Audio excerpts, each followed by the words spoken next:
good week for the Chargers last week, but they're banged up. I mean, Mike Williams should be a bit healthier this week, which I think gives a pretty big boost to the Chargers for sure. And they've been getting it done on the ground. I mean, obviously Austin Eckler in the past game, but they still got Justin Jackson averaging like 9 yards per carry. I know it's kind of a small sample size, but he's been really effective too. So I do feel like these offenses, this is probably a good spot for both. The Texans defense has been nothing to write home about. Yeah, sure, they shut down Gardner Minshew for like 3.5 quarters, and the Jags offense, but that's, again, not that big a feat really. I think the Chargers are banged up. They're still missing Mike Davis at the corner. I think I'd lean over here too. This total has been rising a little bit, so I guess people are kind of feeling the same way, but I'm not really comfortable taking the under with these two defenses right now. Yeah, Steve, these two teams combining for 2 touchdowns between the two last week. Yeah, Ian kind of alluded to it. The offensive lines on both sides have just been so brutal. Like, I think Watson currently leads in sacks with, I think it was 10 when I looked. I mean, he's just been getting wrecked last year. Like, I don't even know if he's going to make it through a full season if they keep getting him hit as he is. So it's tough to, imagine that they're going to be able to move the ball with how many times the offensive line is just crumbling really on both sides here. I think this is actually kind of a sneaky game for the under. Like, I think that both sides can definitely produce here. Like Kiki QT, I think it's in a really sneaky matchup this week. I actually like where he's at. But overall, like, I'm just worried about how they're going to be able to move the ball because there's just no protection in front of either one of these quarterbacks here. So I think it's just getting a little bit too high. Like, I definitely can see this game in the mid-40s. I think that's certainly obtainable. But creeping up to 50 right now, I just think is a little too much to ask on both sides. So I'm going to go with the under here. And the Vikings are 9.5-point favorites over the Raiders. Jeff, too high or too low? Oh, man, you got to ride the Mike Zimmer cover train here. I mean, he's been one of the best against the spread coaches, especially at home since he's been with the Vikings. They're somewhere in the realm of like almost 70% covering as home favorites over the last 3 or 4 years. And Oakland, I mean, just not really a good away team last year. I mean, they were 2-5 as away underdogs. So it seems like a lot of points to give the Vikings. I mean, obviously they didn't look that impressive last week, but I mean, remember, it's the team that basically completely shut down the Falcons offense week 1, an offense that, has some high profile players. So I'm actually pretty confident in the Vikings in this spot. Again, I don't feel like the number is that wrong because obviously we're talking about 2 scores here now, but I'd lean the Vikings here for sure. Yeah, Steve, I mean, let's think about this. The Raiders didn't score a single point over the last 3 quarters against the Chiefs. Is that really bad? That's really bad. Not good. I can't confirm. Can confirm it's bad. I mean, I will say, like, when they came out to that quick 10-0 start, I was like, holy crap. Like, Not too bad. And then it was just like a deflating balloon. It was just a quiet, slow death. And then you never heard of it again. That balloon was gone. But it's just 9.5 points is a lot for the Vikings. Like Jeff just said, like, I feel like this is still a team that I just can't figure out yet. Like, I know they're a run-heavy approach now. Dalvin Cook is their guy. But, when you have week 1, Kirk Cousins throwing the ball only 10 times, like, it's a tough team to figure out right now for me. So I don't really want to take Oakland plus 9.5 here, but I just feel like it's just too much for the Vikings at this point. They just really haven't shown enough offensively aside from Dalvin Cook that I feel like they can cover this spot here. So overall, I wouldn't be laying a dime on this spread, but if I had to choose, I think I'm going to ride with Oakland in this one. Okay, Ian, where do you sit on this? I think this matchup sets up perfect for the Vikings just because the one thing the Raiders have really done well this year is efficiently run the ball. Josh Jacobs is dealing with a groin injury, and he said he's sick enough that he lost 10 pounds in the last 2 days. So not expecting that to be great. And then on the other side of the ball, we've seen the Vikings struggle to pass the ball. I mean, Kirk Cousins looked awful last week. Good news is everyone can throw against this Raiders secondary. I mean, that's the one thing that really hasn't changed since last year at all. And then the Raiders did actually, even though the Chiefs were kind of putting up points left and right, they only had 31 rushing yards on 22 carries against the Raiders last week. But I think Dalvin Cook and this Vikings Kubiak offense can run on anybody. So I just think everything the Raiders can kind of do good, the Vikings can stop. And we're also dealing with, as Jeff was saying, one of the best home field advantages in football. So I got the Vikings in the blowout. All right, we're going to run through some prop bets for tonight's game coming up. Steven, I want you to hang tight because the baseball segment named after you is coming up. Hey, Tara Lanezak here with your DraftKings Fantasy Flash. Tonight may be the last time you see Jalen Ramsey in a Jacksonville Jaguars uniform. Despite asking the team for a trade after Sunday's loss to the Texans, the cornerback is going to play tonight against the Tennessee Titans as the Jags look to turn around their tough 0-2 start to the season. A trade could happen as early as Friday, but that does not mean we'll be seeing him play twice this week. According to ESPN's Adam Schefter, a team has already reached out to the Jags to acquire the two-time Pro Bowler in time for this Sunday, but it's an NFL rule that a player can participate in only one game during each league week. Ramsey's presence could mean bad things tonight for Titans receivers, so it might be wise to avoid putting them in your DFS lineups. But if he is traded soon, it should improve the outlook for receivers going against Jacksonville in the coming weeks. It is your quintessential Thursday night matchup. You know you get it every year. We're just not getting Color Rush anymore. But Titans-Jaguars. Titans-Jaguars Play the is under. Thursday night football. Play the under, right? Yeah. It always seems to be Titans-Jaguars. And when it's not, you yearn for it. But And it's Raiders-Broncos. So I will say one trend that we have so far is that the primetime games have been really tight. All 7 of them, the Thursday night football, the Sunday night football, the Monday night football, including the doubleheader, all 7 first-half unders have hit.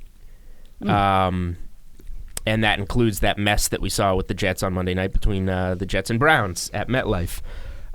So this one, it's been dropping. I think the total here opened at 40. Now we're at 38.5. The only one under 40, but still. And it's still tanking down. The first half under was originally at 20, I think. Now it's available at 19.5. It would be nice to get that 20 number on a push to help you out there a little bit. But even at 19.5, these two teams on a short week on a Thursday night with the primetime trend that we've seen, how slow these games have been coming and getting out of the gate. I think if there's one side I feel comfortable on in this game, that it would be a first half under. And just in terms of pace of play, 2 really, really slow teams, so that doesn't exactly help the scoring chances either in this one. So very rarely that I 100% agree with Julian. Congratulations. This is our second show of the week. Maybe I'm a little soft, but I agree. At least there's some news to talk about with it, with Jalen Ramsey sounding off and not backing down from his desire to be traded. Any carryover that we might see there? I mean, I don't really think it's going to be a motivating factor for anyone, but at least it's something to talk about. Well, here's what I was surprised about is if you look at his numbers so far this year, he's actually been not great. Like he's been targeted against 17 times, allowed 11 receptions, 118 yards, and he's already been scored upon twice. Right. So Watkins got him at least for one of those bombs, right? So that correct. Really sways those numbers. But in a sense, it's not the shutdown Ramsey we've been seeing. Like if you're going to start demanding a trade, at least have the numbers to back it up. Like it's early, like give him that. But he did shut down. He did do so very good against Hopkins the following week. No, and because just going back to those touches. No. Yes. Oh, maybe I misheard your question. It wasn't even a question; it was a statement. Oh. I said he did shut down DeAndre Hopkins the following week. I'm sorry. DeAndre Hopkins had 9 DK points. Right. I'm sorry. Against Jalen Ramsey.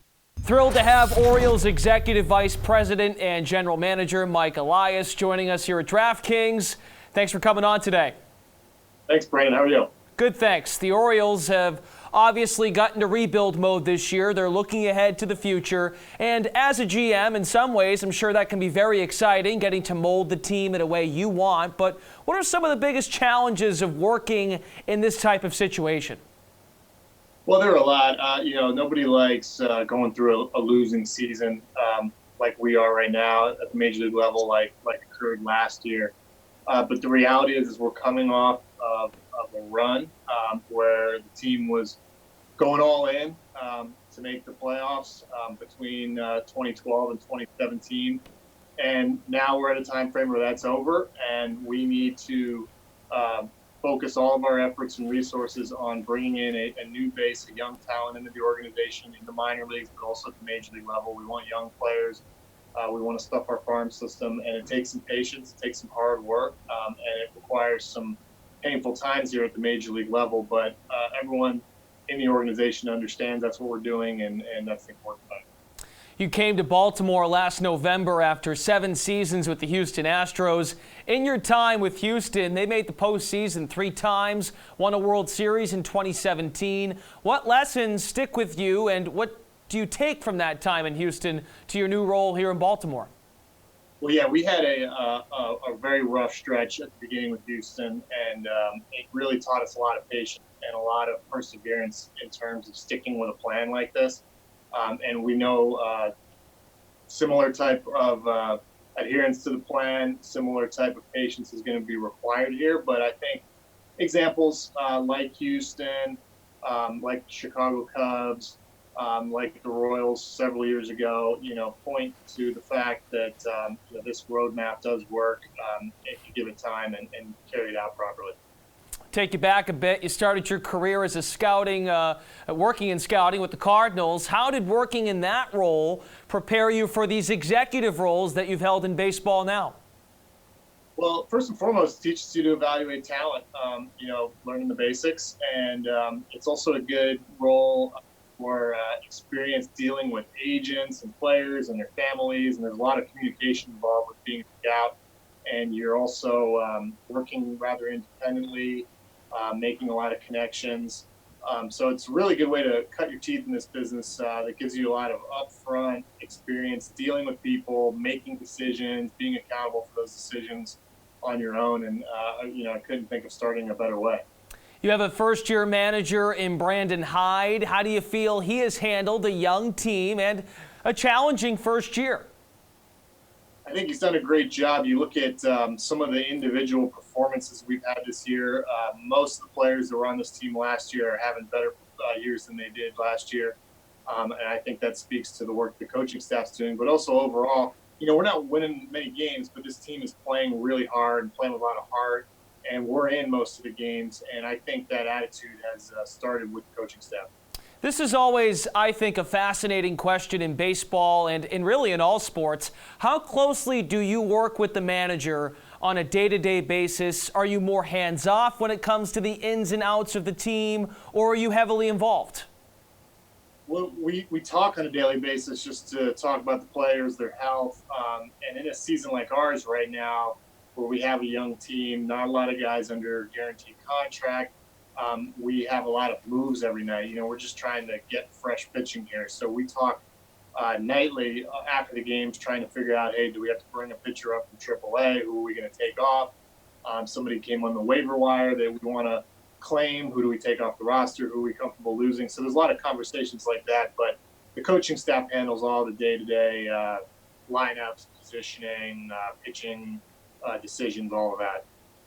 Obviously, this season has been a work in progress for the Orioles, but you've had some success stories this year. Let's start with first the year that Trey Mancini has had, career highs in home runs and RBI. He has developed into a dangerous bat in Major League Baseball and a guy to have in your lineup every day. Yeah, terrific hitter, really hitting his prime, I think, right now. Huge power. And has a knack for hitting too, and he can get you any type of pitch, any count, and he has really been our engine this year. He's a terrific homegrown presence for us in the clubhouse and out on the field, and we're very proud of the season he's having. It's the best season of his career and a good breakout after a down year in 2018. To your first baseman, Renato Nunez, he's really broken out this year. 29 home runs, 82 runs batted in. That gives you a powerful 1-2 punch. Not bad to build around those two. Yeah, Renato, still a young guy, 25, I think, and a huge raw power, as you mentioned. We're trying to find a defensive home for him, whether it's third base or first base, but it does start with the bat, and he's somebody that the Orioles claimed off of waivers last year, and it's been a nice pickup for us with that type of power. Okay, only one baseball segment on tonight's program. The slate actually, first pitch is in 14 minutes, so pay attention. Only 5 games on the slate. Yes, Steve Buchanan, Julian Edlow, a couple DraftKings contributors are here in the hizzy. And why do we have them here, Coffield? For Put Up Your Bukes, Steve gives his favorite DFS plays on the slate, including DK point projections, and Jules tells you how much he likes or most likely doesn't like them. Swing away, Steven. Swing away. Yeah, it's a short slate here, so the pickings are slim, and I'm just taking that right out of Julian's mouth before he even goes off on that. And in his new bathroom setting that he has, looks like he took that from me. I'm going to start here with Masahiro Tanaka. He's facing the Angels tonight. Angels have been striking out a lot in September. They have the 10th highest K percentage at 24.7%, and they've been brutal offensively. Like, if you think they're missing Mike Trout, they absolutely are. Only a 293 WOBA, 154 isolated power in the month of September, and over their last 5 games, averaging just 2.8 runs per game. Look, Tanaka's not someone we've been relying upon a lot during this this fantasy season, but he's pitched a lot better at home than he has away. So I absolutely take a shot with him in this spot here on this short game slate. Jules, what do you think?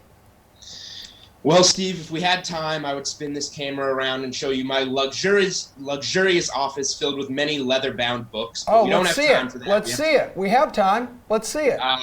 Look, No. the pitching on this slate, there's not much there. Masahiro Tanaka at 7,500 is fine.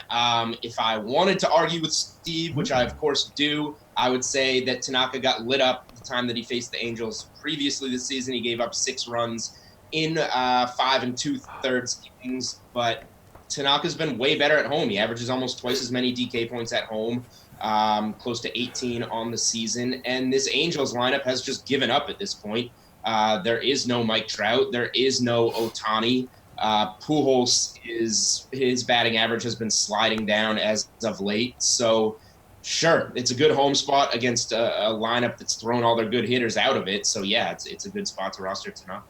You're 100% in the bathroom. Like, I know it. I absolutely know it. You think I have glass cases in my bathroom? We don't know. Oh, okay, because that looked like it was like a glass shower door. Yes, it did. There's a Tom Brady signed football in there, Emerson. Whoa. Not many people keep that in the shower. All right, speaking of showers, cold shower, buddy. All right, Buke, number 2. Hit me with it, Steve. Yeah, that apartment is so luxurious. He's using his towel rack for signed footballs and his online. Well, let's talk about Marwan Manizales here. He's a cheap way to get some exposure to the Twins lineup. If you're stacking the 1 through 5 hitters, you're going to be missing out on him because he's batting 6th tonight. He's just came back off the IL. He has 4 hits in 2 games since coming back. And they're facing Mike Montgomery. I mean, this is somebody who's a lefty. You do not put left-handed pitchers on the mound against Twins offense.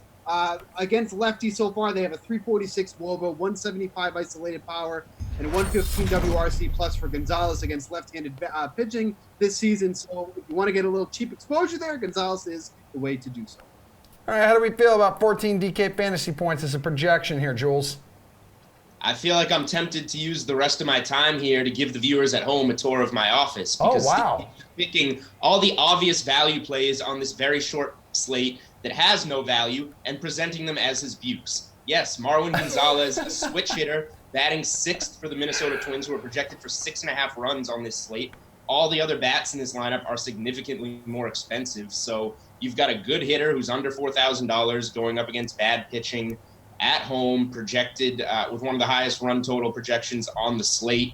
You can also play him at third base or in the outfield. So, yeah, I think Marwan Gonzalez is a good play, and his ownership will reflect that on this slate. All right, let's get your third and final buke, Steve. Yeah, Julian, if you could just turn around and toss me a towel. That was a really hot take. I need to, dry off. I'm going to go with Franmil Reyes here. They're facing the Tigers here. Daniel Norris is set to open the game. Norris has been hit very hard by the Indians so far this season. And then you look at what Reyes has for numbers against lefties, 227 isolated power.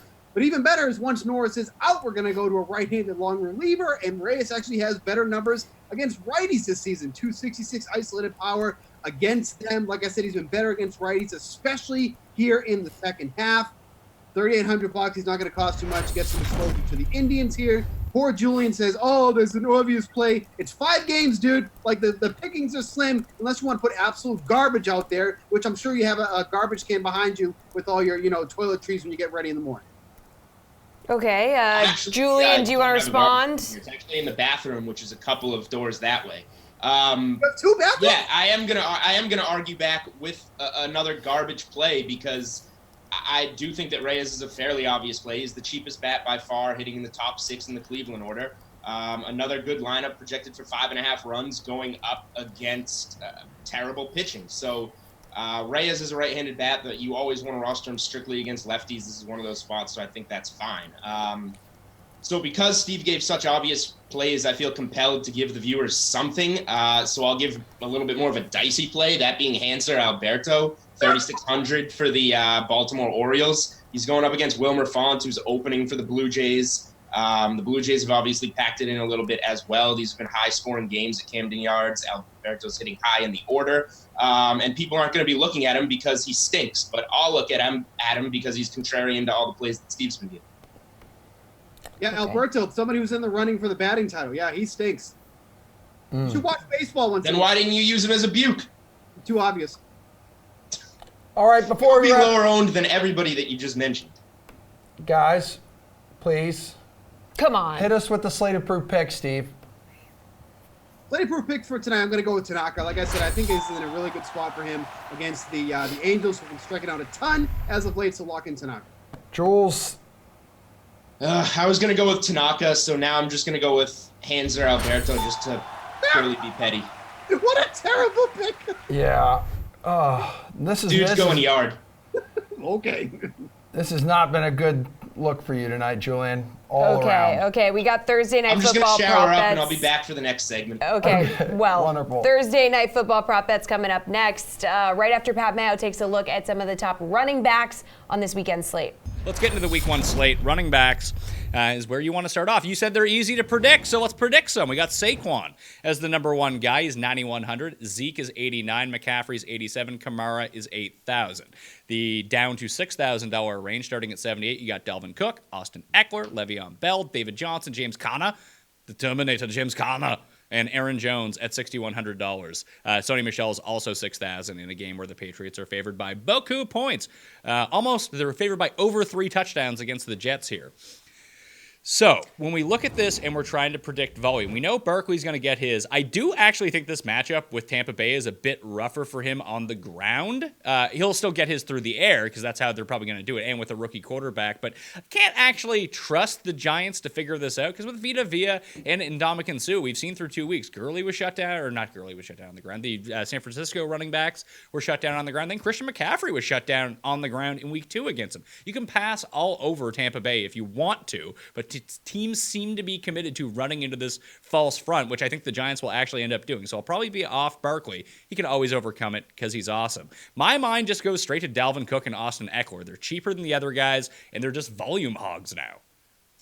Yeah, I think I'm with you on Saquon. You would love to see his price come down just a little bit, right? Like 9,100. It's not to the point where you just can't play him based on his volume, but like on the road, pretty low team total. Like they're an underdog. Like you're going to see that pretty much all season for the Giants. But like you said, the matchup couldn't be much worse there. I think that he's probably fine, a guy that I'll have in my pool just to see what happens, but I doubt I end up there. I'm definitely looking at Dalvin Cook, and I think people might get something that I said earlier wrong too. Just because a guy is in the mid-range doesn't mean he's one of these guys that I just don't play. I don't just play the highest priced guys. I play the guys that I think are going to touch the ball the most and have the most upside in that way. So Dalvin Cook, this team, all they want to do is run. I was at the game in week 1 where they threw 10 passes. It was probably the worst game to be at that you could ever see personally. But I mean, it was a lot of fun watching Dalvin Cook. I think that against this Oakland team, it's a great spot, home favorite. It just really doesn't get much better for that. We know that they're going to involve him in their game plan no matter what. There's a really nice feeling of safety there. I love Austin Eckler as well. 7,200, still a great price point for him based on his volume. I think there's probably some guys I prefer at the top end a little bit more. But at the same time, that's coming from someone that didn't play Eckler in his final team the last 2 weeks. Had him in my pool until Sunday morning. Just ended up going the James Conner route last week. So I guess that didn't end so well for me.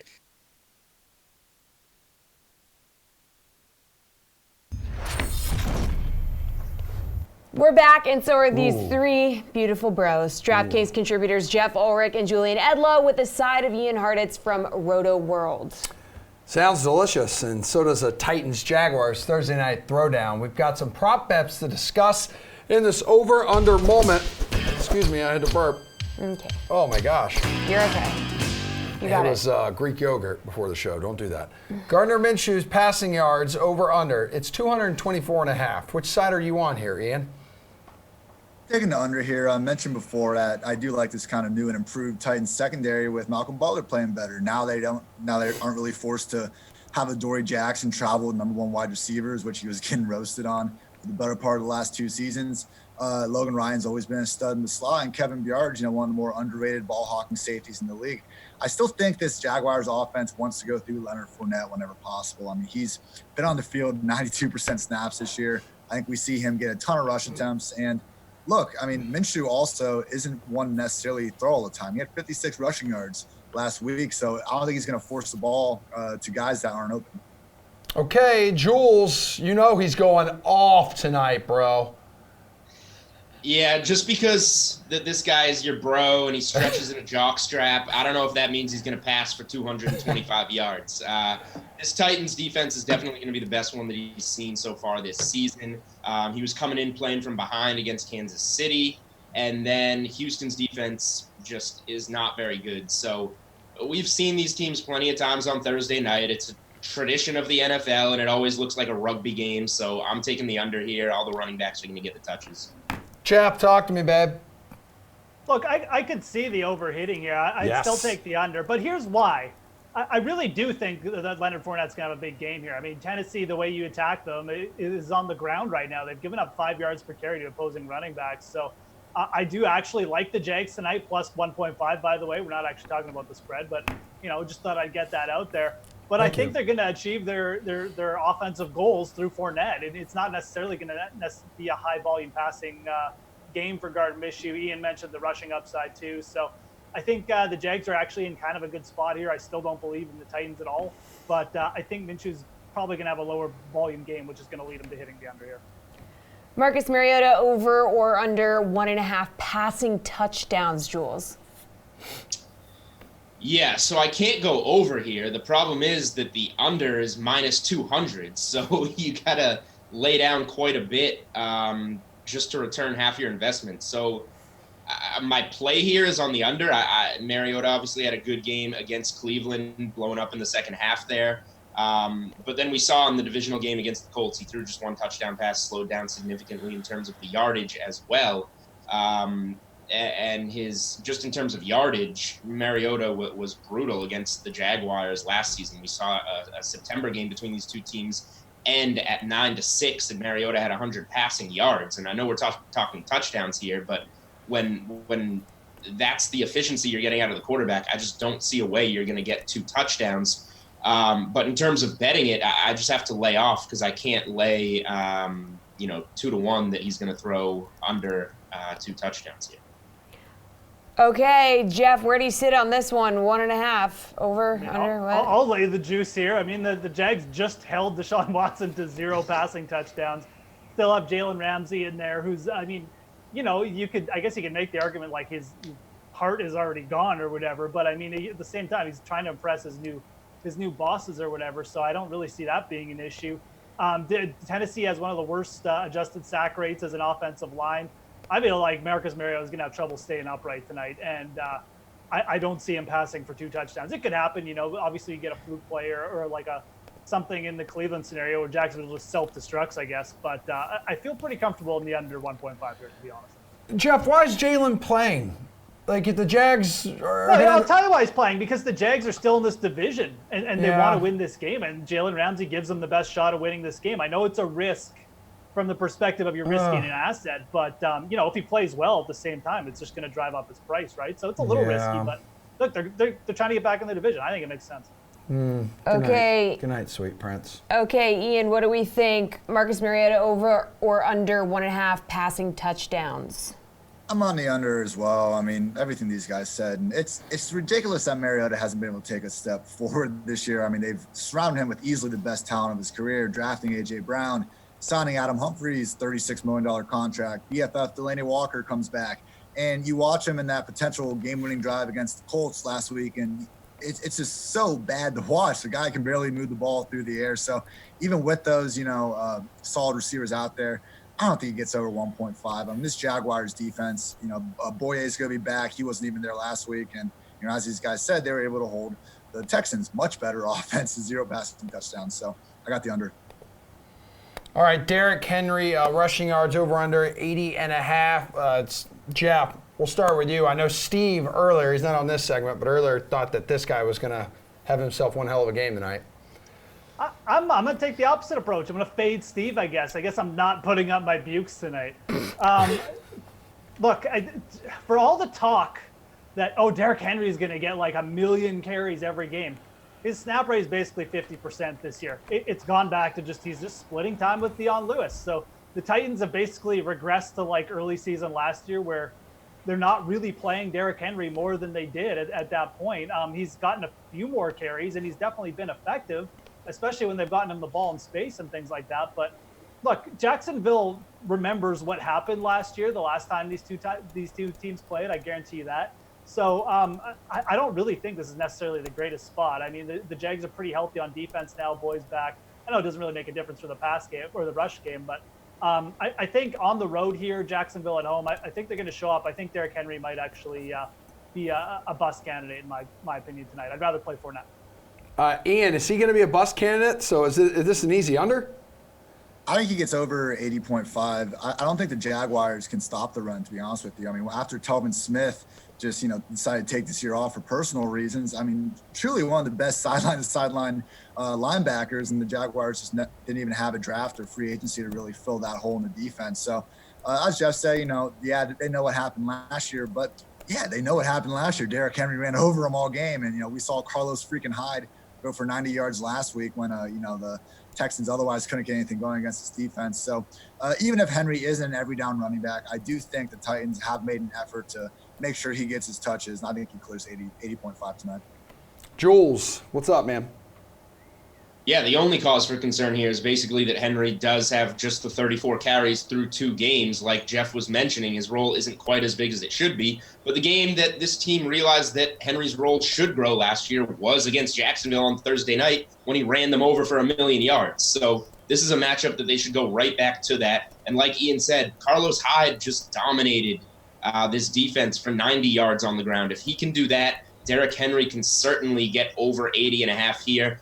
Even on the limited carries, Henry still had 82 and 84 rushing yards in each of the games so far. And we're getting plus money here. We're getting plus 105 versus laying minus 139 on the over. I'll take the plus money and look for another big game from Henry. The highest receiving total listed for this game is just 42.5. Both Jacksonville's DJ Chark and Titans tight end Delaney Walker have that total. Which one do you like more to hit the over, Ian? I mean, we don't like the passing game, so we're not really going to like the receiving game here. It's Chark week. Yeah. No, he's been awesome this year. I mean, everyone kind of went into the year thinking that D.D. Westbrook would emerge as the Jaguars' #1, but since Minshew's taken over, it's been DJ. I mean, downfield, he's stiff-arming dudes after the catch, really emerging as the #1 guy. I mean, per PFF, he's only one of 10 guys this year averaging over 3 yards per route run. I know Delaney Walker, he has this chemistry with Mariota. He gets fed the ball, but it's still a tough spot for this entire passing game. I know we look at these Jacksonville outside cornerbacks and you kind of assume that, okay, they must be weaker up the middle, but this is still a top 10 pass defense last year in fewest yards allowed per game to tight end. So truly just a secondary you want to avoid at all costs. So I'll take Chark here. Baby Chark, baby Chark. Okay, Jules, do you want to go with Chark too? Oh.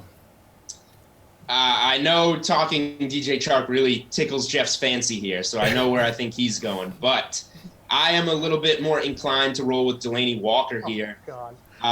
Just because he's been with the guy, he's been the guy that Mariota's going to this season. He's got a team high 9 receptions on 12 targets. And I think it's a decent spot for him. Mariota, I don't trust going to the outside. So I think that he's going to be looking more at his tight end here. However, rather than taking the over 42.5 yards, I think the better way to target Delaney Walker is going with the over 3.5 receptions. I like his reception number more than going for the yardage, I guess. Go ahead, Jeff.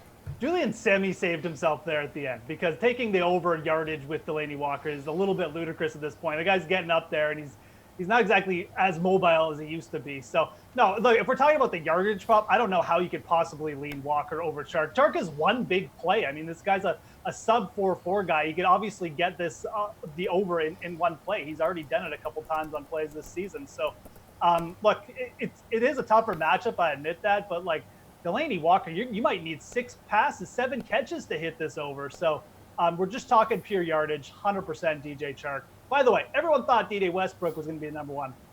I didn't. Thanks, Emerson. That's my man. Appreciate it. All right, Ian, you are out of here, bud. Enjoy what's sure to be an epic, high-scoring affair tonight. Jeff and Jules. Always a pleasure. Yeah, you know it, man. I like your new look. Keep it going.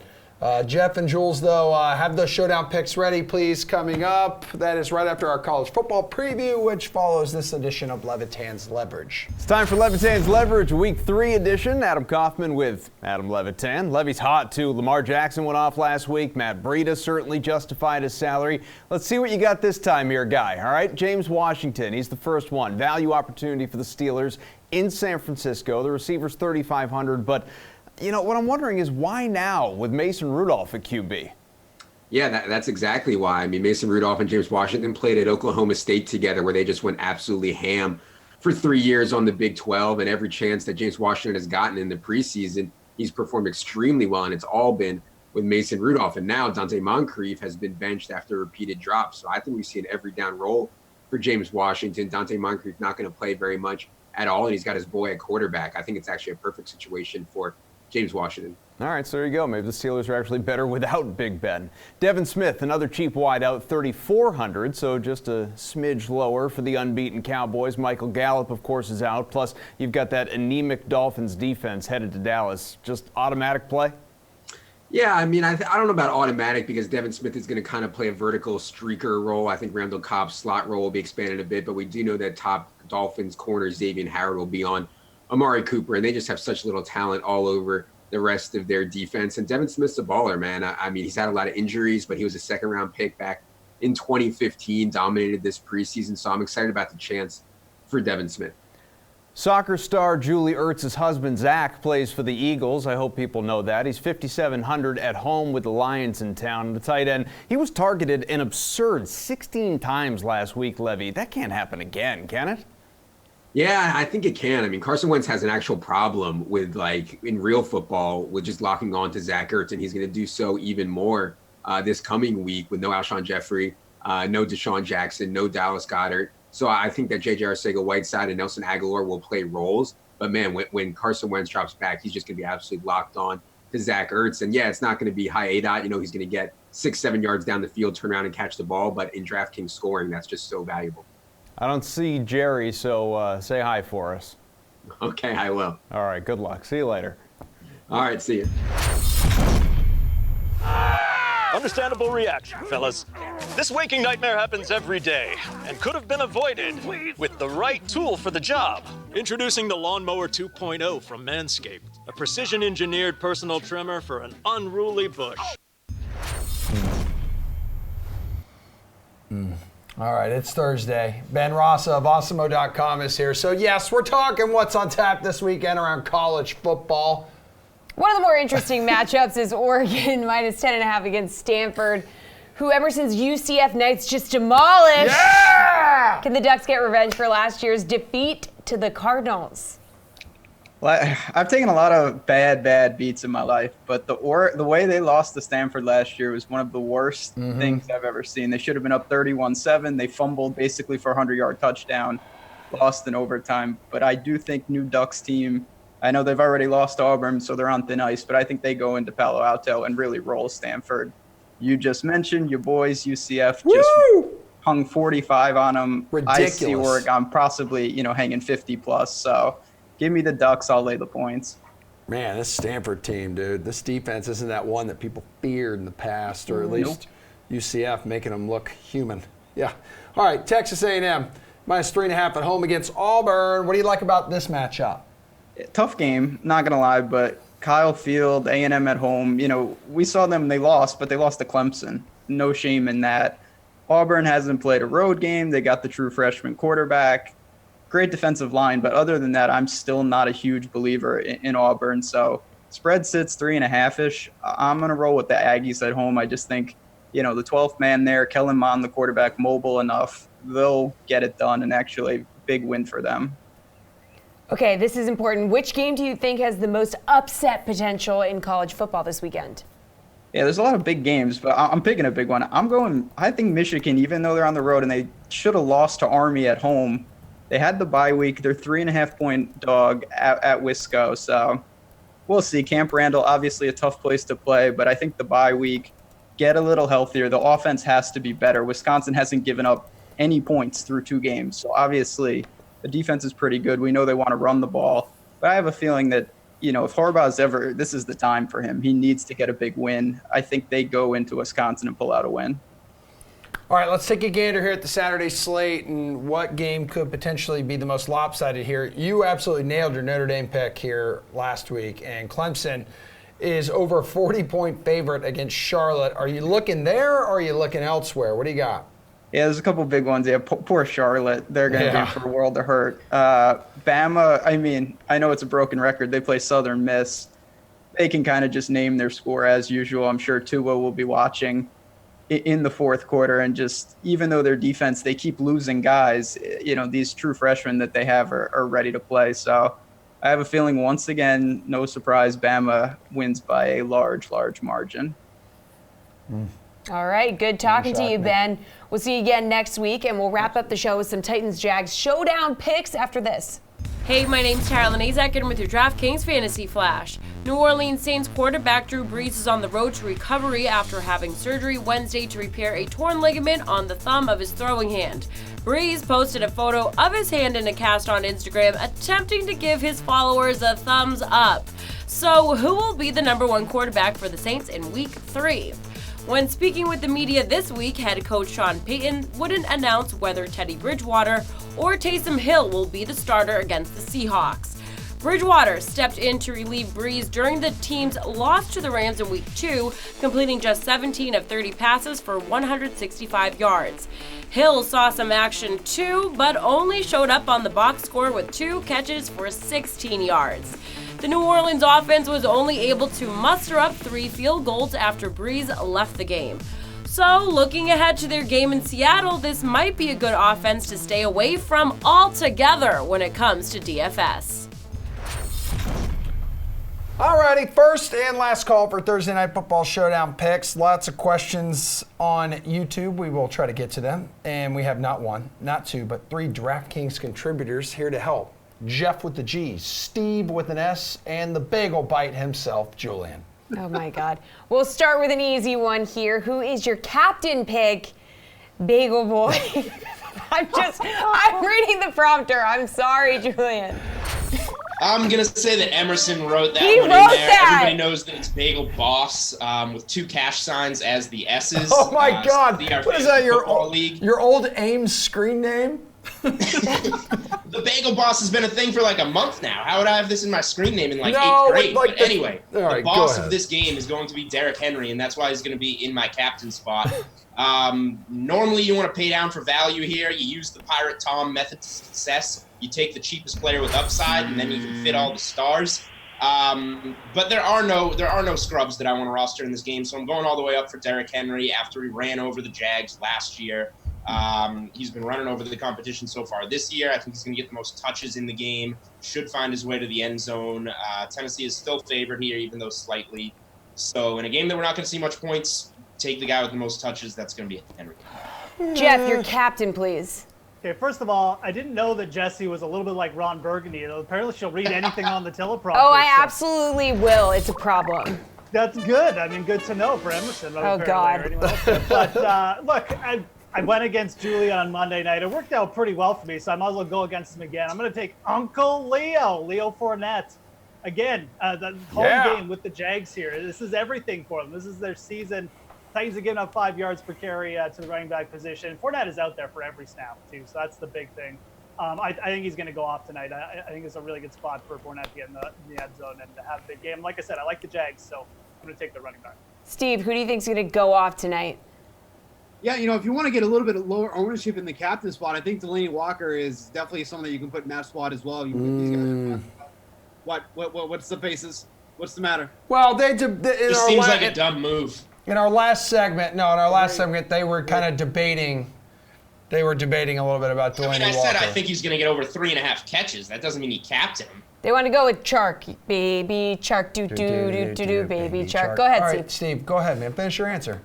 I mean, we can talk about Chark later on. Like, I didn't know that there was a set in stone answer. I thought that's why we were on here. No, we want your opinion. No, Go it's ahead. more of Jewel. It's Jules. I'm not yelling at you, Jesse. I'm yelling at these two boneheads. Thank you. Thank you. Mariota loves using him in the red zone. Like, I don't know why this is like, why would you use him in the captain spot? I don't know, because he gets touches and looks in the red zone. Only 12,300. If you want to put if you want to put Derrick Henry and Fournette in your lineup together, how about put Delaney in the captain spot and you can fit those two fools in there as well? That's a pretty good, that's a pretty good idea to me. I'm going to do that. It's going to be a low-scoring game. This is going to be a slow-paced game. So you get the best of both worlds here. But, these guys, how could you do that? That's offensive. You can't put Delaney in there. I am offended. Idiots. Me too. All right. You're in the bathroom. That is his office. All right. Jeffrey, who's a player you're pairing up with your captain there, Fournette? I mentioned the Jags defense and the Titans bad O-line before, but I really like pairing Fournette with the Jags defense in this spot. The Titans have the second worst offensive line in terms of adjusted sacks given up so far in the year. We saw in preseason they had massive trouble, and this is a bad spot against a Jags D-line who's more talented than they've shown so far this year. So at home, like I said, season on the line, I think Mariota's going to be on his back a lot tonight. So pair Fournette, if you like me, you're going to captain him, definitely throw the Jags defense in there too. Okay, Steve, if people out there are going to take your advice and captain Delaney Walker, who should they pair him with? Someone else they got to have on the roster. So if you like the Titans to go up and, be ahead in this game, you can also use Chark in your lineup. Like, that's also something you can implement. Nice. Behind here, they can go to Chark. They need that big play down the field. Here's a perfect guy to pair him with Delaney Walker in the captain spot here. We just saw him get 9 targets last week. We only saw Westbrook get 5 here, so I think Chark is a good complement to Walker in the captain spot because that's something you can actually do. It's, not this mind-blowing thing that you have at some of the faces I got from these people. So I like Chark a lot in this game. Doesn't mean he has to be a captain or whatever, but I think he has some really good upside. Obviously, we've seen it already. Likes to get him in the red zone, so Chark is a good complement to Walker in the captain spot. Who is a good complement to Derrick Henry, Julian? Well, if Steve's going to be targeting all these pass catchers, I'm definitely going to be building around the run. So I'll pair him with Leonard Fournette. We don't need to go cheap on captain in order to afford both Henry and Fournette. And to Jeff's point, I really don't care which one you want to captain. Captain Henry, Captain Fournette, whichever one you think is going to have a better game. And then the second player you're putting in your lineup is the other one, because these two guys are easily going to get the most touches in this game and have the most upside. So whichever way you want to get both of them in your lineup, you go ahead and do that. But I don't think you want to be looking anywhere else for captain. Okay, where can we find value on the slate, Steve? Hey, shoot! You want to captain that? Oh, my God. Yeah, get you some. Please! For the love of God! Okay. We need value. We already know who you're spending up on for your captain, who you want to pair him with, but where can we find value, Steve? I like Dion Lewis in this game. He's been really quiet so far to start the season, but, if Jacksonville gets out to a lead here, they could start using Lewis a little bit more here. We know he obviously has the upside in the passing game. He's not someone who's going to grab the carries, but that's not really what we're looking for here with him. We're looking for those PPR points in the receiving game. So I think this is actually one, if you think that the Jaguars are going to be ahead, I think Lewis might make a lot of sense in the lineup. All right, who are we going with, Jules? I don't see any value in Emerson showing us his legs at least once a week. Are you kidding me? Getting kind of ridiculous. Yeah, I wonder why you want to. Yeah, you know what? No. I will look for some value on defense here. Ridiculous. I think either of these defenses are actually really good plays, but I'll start with Jacksonville because they're at home and they're cheaper. Jeff pretty much already touched on them, but yeah, since I like both running backs, I like both defenses. The total's set at 38. How can you not like both of them? It's Marcus Mariota versus whatever his name is, Garner Minshew. So, yeah, I think both defenses are extremely viable, particularly the cheaper one at home. You moaning and groaning about my white milky thighs, yet you're the one who asked me to hang out this weekend and get a beer. So, okay. Interesting. Let's keep our personal lives off the show. Sorry, buddy. Jeff, value, please. Big value in Emerson's legs. What are we talking about, Julian? Come on. I'm going across the pond to the Emerald. I'm going with James O'Shaughnessy. at tight end. Woo! 4 targets or 7 receptions, already on the year. He's playing over 60% of the snaps. The Titans have not been good against guarding against the tight end position. Everyone's high on their secondary, obviously for good reason. They're pretty solid, but O'Shaughnessy definitely already taken a red zone target. I could see him getting in the end zone tonight. So definitely, if you're going to play Gardner Minshew, think about O'Shaughnessy pairing with him. O'Shaughnessy. I like that kid. Good kid. He's also on my roster. And how much interest do you have in either team's kicker or DST here, Julian? Yeah, I pretty much just said that I would play both of them with both of the running backs. So I don't have much to say here. All right, be quiet then. Very viable. Let's hear what these guys have to say. Yeah, well, I actually did some research for this show, Julian. So none of the Titans wide receivers have more than 3 catches in a game this year. So that probably tells you you're not going to get like a high volume explosive game. It also tells you that one of these kickers is probably going to be in like the winning lineups for Showdown. So you're going to want to target the kickers tonight, in my opinion. Or at least one of them is probably going to have a big night. If you like Jacksonville like me, then I'm probably roster to try and get the Jacksonville kicker in there. But both these guys are pretty solid. Lambeau definitely is a solid kicker. He can boot it from beyond 50. He just hasn't had much volume over the last couple of years because the Jaguars' offense is awful. But can definitely get off for a big night here. Yeah, Steve, we actually had a couple people on YouTube that are asking, should they play both defenses? I mean, I don't mind doing that. I don't mind playing both kickers. Like, we look at this game total at 39, which was originally at 41. Like, people are not expecting this to be a high-scoring game. So getting some of these kickers or some of the defenses, I think, makes a lot of sense. Like, I don't even think it's crazy to think that you could captain one of the defenses. Are we going to show their faces? Like, what are they doing? Are they mad? Are like?